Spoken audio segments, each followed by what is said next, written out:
Hello everyone, welcome back to episode 3 of the Doomlands, Dungeons and Diamonds. In this episode, unfortunately I started off the wrong way. I was caving and after digging in the mine shaft in my starter village, and I found a mine shaft. But then that mine shaft led to more caves, and the caves had lots of mobs. I got overwhelmed, panicked, and fell off a cliff. And then I met my untimely demise. But that's not good. So to remedy that, I decided that I needed better gear. So in this episode, we are going to be making a mob farm and enchanting area to get fully enchanted diamond armor. Let's get started. Traveling back in time, let's take a trip back memory lane and see about the events that led up to my demise. In this clip, I am looking for some sugarcane to make an enchanting table because I had a couple of diamonds, but I didn't mind the rest of them because I wanted to save them for when I got Fortune 3. But in order to do that, I need a full enchantment table so that I can get level 30 enchants. I had also tamed a couple of cats, which had been left over from the village which I demolished in the previous episodes, and I had also made a nice circular wheat field so that I could harvest some crops, which I would later just turn into a wheat field so that I could breed up some cows and sheep.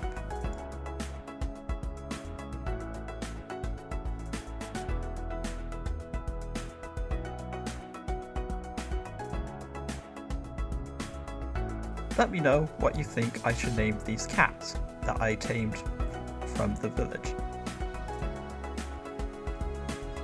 I then made an enchanting setup, but I could only get efficiency 4 on my pickaxe, which wasn't very good, and I wanted Fortune 3. So I then went to this spider spawner, which I had found in the cave from my mine shaft, and I wanted to use that to make an XP farm, though it was very difficult because I kept dying and I couldn't find a way to make the spider farm without getting poisoned by the spiders. But eventually I found an easier way to do that, and I did watch some tutorials, but they weren't very helpful, though maybe I just didn't follow them properly. But I will show you the clips of the spider farm and me dying. But thankfully I found a much better place while exploring some nearby caves. I found the rest of the mine shaft, and I was able to find a double spider spawner. I was able to find a double mob spawner. There were 2 dungeons right next to each other. One of them was just another cave spider spawner from the mine shaft. However, there was also a dungeon which had a zombie spawner in close enough proximity to the cave spider spawner so that I could make a double spawner mob farm. That was very difficult to say, and sorry if that sounded really confusing, but it'll become much clearer when I show it to you. So now I will cut to that scene. Off camera, I had done some trading with villagers in order to trade some wool to get emeralds, but that wasn't the best method and I needed a better way to get emeralds.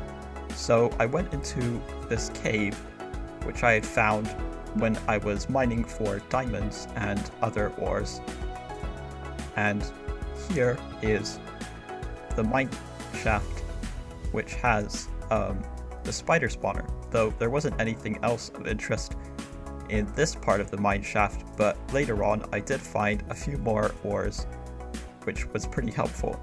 But as you can see, up there is the notorious cobwebs, which was a sign that there was a spider spawner up there, because when you find cobwebs, it means there's a spawner. So I made a precarious staircase up to the spawner, and there were, of course, tons of mobs. It took a long time, and I died many times during this process of figuring out how to make this mob farm, and it took a lot of grinding to get the best enchantments, but I finally made a very janky mob farm out of stone tools, out of iron tools and cobblestone. I used some signs to try and make the mob farm spider-proof, because spiders can climb walls and that can get very annoying, and it can clog up your farm if they just hang out in the ceilings. But eventually I would take down this mob farm because I found a much better spawner. At first I tried using fences and chains to make a way so that the spiders couldn't reach me, but that didn't quite work, and eventually I found out that if you put trapdoors on the bottom and slabs, then they won't be able to reach you. But I was able to get a few levels like this, but I kept dying, so it was quite frustrating.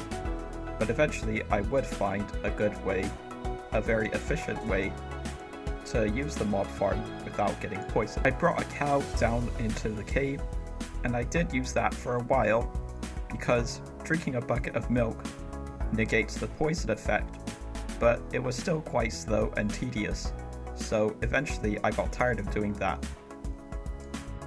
But my luck was turning, and eventually I found a way to stop the spiders from poisoning me, because if you put slabs over the hoppers, and if you have only one tall tunnel that they can go through to get to the hoppers, then they get trapped and they can't reach you with their hitboxes, and you can still get the XP and the drops.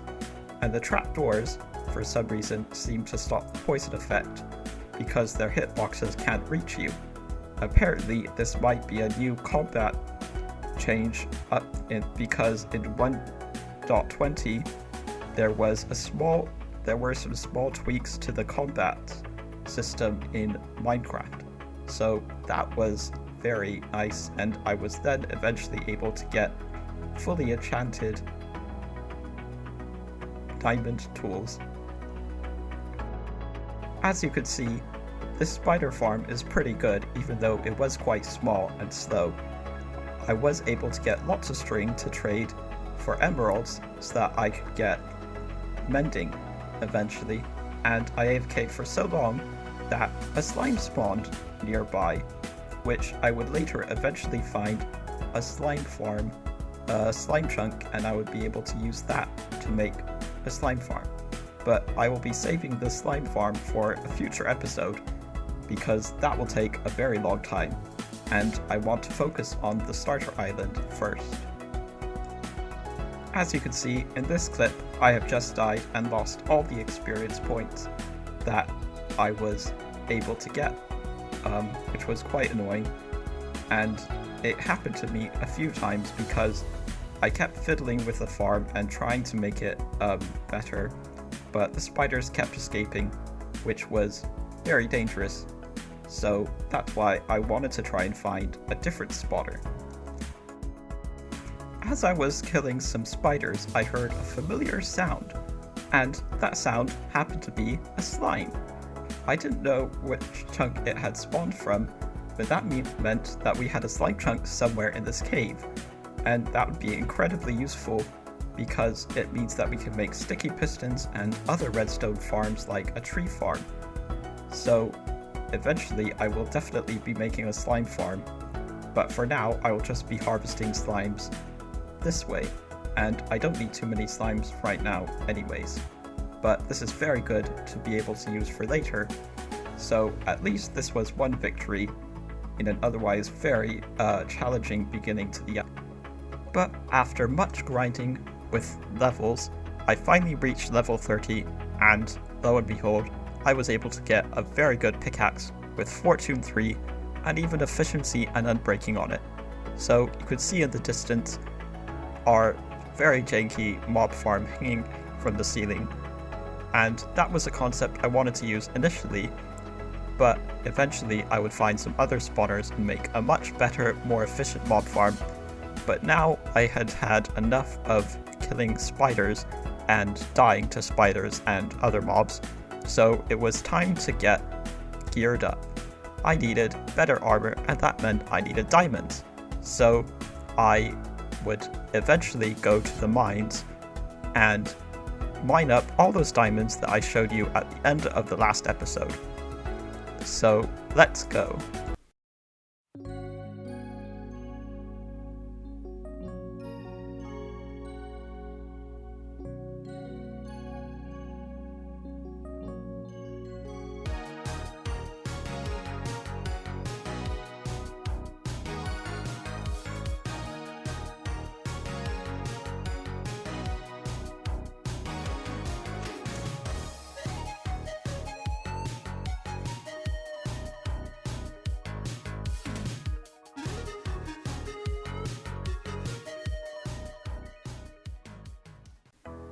Well, that was a very successful mining mission, and let me know how many diamonds you think I got from that. 33 diamonds. That's a lot, and that's enough for a full set of diamond armor and tools, which should hopefully last us for the whole episode. Of course, I will be making backup gear because I will probably die, but now we could go and get enchanting. That we are back in the cave, let's go and make a full set of diamond armor, which was a very good feeling, and now I feel much safer because these mobs are quite dangerous on hard difficulty. And look at that, we got the achievement, Cover Us in Diamonds, and now we are all kitted out and one step closer to defeating the Ender Dragon. I then decided to see what I could get on the enchanting table and saw Protection 4 right away, so I decided to grind until I got almost perfect enchantments. I got pretty good enchantments this time around, including a basically perfect helmet, which was very unexpected, although some pieces of armor like my boots, I didn't get fully geared up, so I had to put 2 boots together to get Feather Falling or Unbreaking 3 on my leggings. But now I was much better equipped, and I did get Protection 4 at least on all of my armor, and I got Unbreaking 3 and Efficiency, Silk Touch, Fortune 3 and stuff. So I wanted to go mining again to find a bit more diamonds so that I could get fully upgraded. As I was mining for some more diamonds, I happened to find a suspicious amount of iron, which eventually turned into an iron vein. Because if you didn't know, there are iron and copper veins, and they both go on for miles, but if you see that block of raw iron or copper, that is a telltale sign that you have found an iron vein. So that is very lucky, because then it means we could get enough iron for an iron beacon without having to make an iron farm, although I will definitely be making one soon anyways. After another pretty successful mining mission, I decided to go back and do some more enchanting. After I had done enchanting, I wanted to go back into the caves to get the diamonds that I couldn't get the first time around, and to also get some more ores because I needed some more lapis. I found some rare deep slate coal, because coal now spawns at much higher elevations, and this kind of coal is very rare and hard to find, along with diamonds that are in stone. But I kept getting attacked by mobs, so I went to fight them, and then I found a mineshaft. Due to terrain generation, the ore distribution is quite different now, so mineshafts that are in deep slate caves usually have a chance to find some diamonds, but this one was not quite at deep slate level because, as you can see, there's lots of stone and andesite, so there is a chance that there could be diamonds, but most likely you'll just find other ores like lapis and iron. But I did take some cobwebs, which I would later use for the build. I was happily mining some cobwebs I was very surprised to find a spawner. I was hoping it was a skeleton spawner, but a zombie spawner was still pretty good, and I was very surprised to find another spawner next to it. This spawner was unfortunately another poisonous spider spawner. However, it was close enough to be able to work at the same time as the zombie spawner. This means that we could get 2 drops, such as from the spiders and zombies at the same time, as well as XP. So this is a very good source of XP and mob drops in the early game, and I decided that I wanted to use this instead of the original one to make a double spawner XP farm. There was a name tag in the chest, but the other loot was not so good, but that's okay because I was mainly caring about the spiders, about the spawners, and not the loot. After I went back to the cave and put my stuff away in the chest monster, I decided it was time to get started on making this mob farm. Since I was spending a lot of time down in the cave, I decided it would be a good idea to put some copper onto oxidize, because I wanted to use copper for my future builds. And I had also smelted it up to make some XP. Now the mob farm is all dug out, so I lit it up to avoid any spawns while working.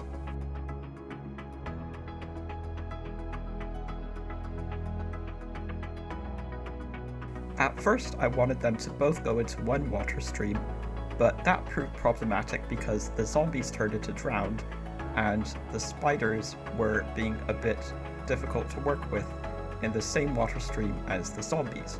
It was all a bit convoluted, so I decided it was much easier to just separate them into 2 different mob farms, although they would still work because they were still close enough.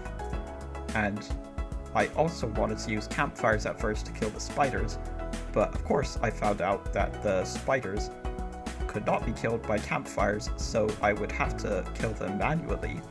I'm sure I could use lava or maybe just fall damage, which I might do in the future. I was able to get an infinity bow and pair that with my power 5 flame unbreaking 3 bow, so now I have a basically god tier bow. And as you can see, I revamped the mob farm so that I could manually kill both the spiders and zombies in their respective places, and I have chests and barrels so that I can get their drops, and an enchanting setup. But now it is time to decorate this mob farm because I can't leave it looking like this. So here is a nice time lapse that you can hopefully enjoy.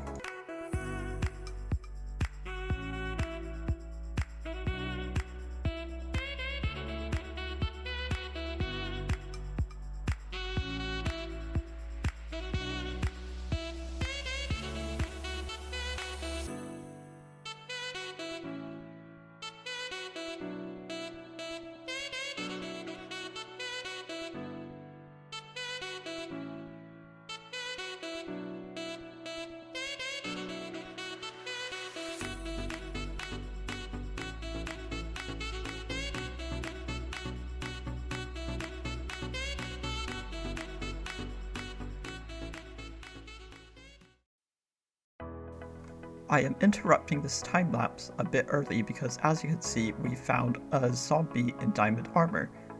That is quite rare, so I want to capture it so that we can keep it in the dungeon.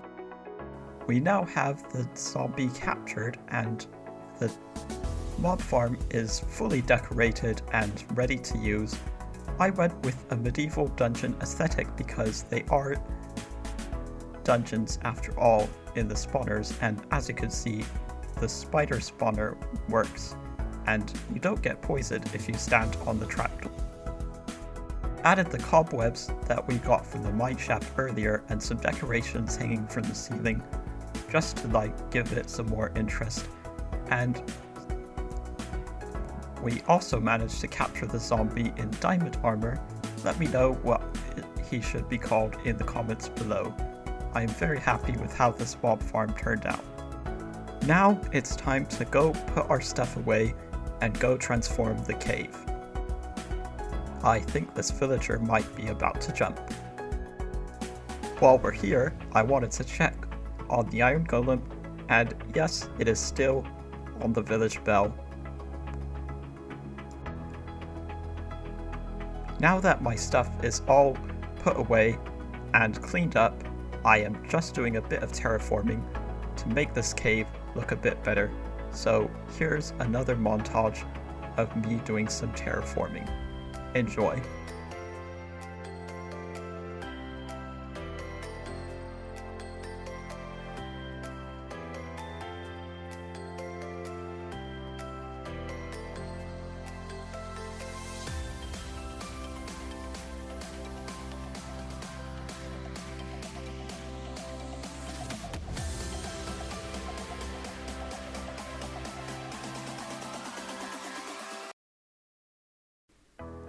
Well, the terraforming is done. I completely transformed the cave, and I might use the spawner, so I left it there just in case. But let's go and have a look. And I also decorated the mob farm a little bit more, and I made the staircase to go into the cave because it was very tedious going up and down without any proper staircase. So now it's the grand reveal. As you can see, it's completely transformed, and I made a small pond for some axolotls, and I left the spotter there just in case I wanted to use it for anything. But I will put some axolotls in that pond when I eventually find some. And I made a nice pathway going to the mob farm, and I also terraformed the river. I terraformed the canyon into a river. So we are just coming up the stairs, and you can see the slime chunk that we found.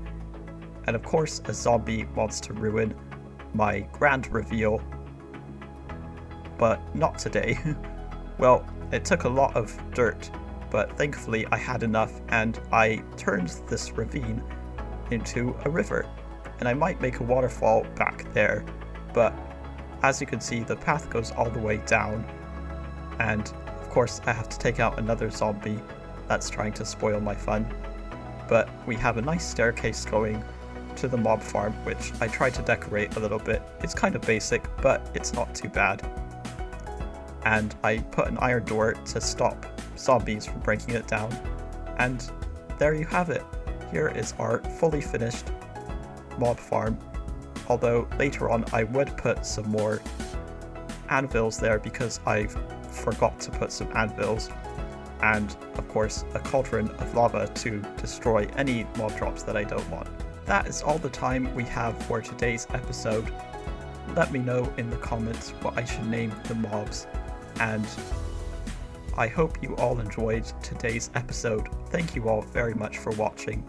Don't forget to like the video and subscribe if you're new, and share the video because it greatly helps out the channel. That's all for today. Bye for now, and thanks for watching.